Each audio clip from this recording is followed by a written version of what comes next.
We're at the Classic Works in Coventry, which is the biggest car restoration facility in the world, and we're celebrating the 70th birthday of Land Rover. It's more than just a brand, it's a British engineering institution. The most recognisable car in the entire world.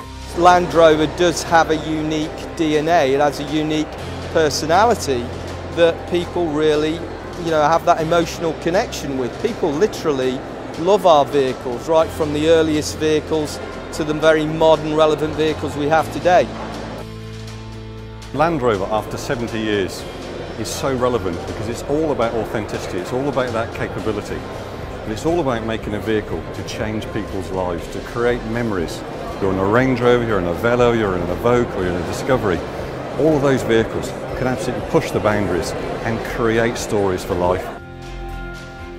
We taught these vehicles to swim in 12-foot waves and to go over ice and snow, and it was the first vehicle that could literally go across land from Ireland to Canada with the driver permanently in the cab.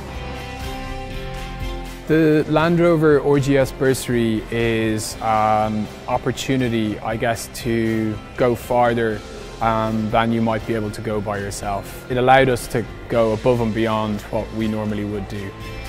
The engineering creativity that the original team put into the vehicles in 1948 has obviously lived on into today, and I can't see that changing or stopping anywhere in the near future. The way that the brand will evolve, I will think it will just go from strength to strength. And you can see with the models that our design team today are bringing to market, I think we have a fantastic future.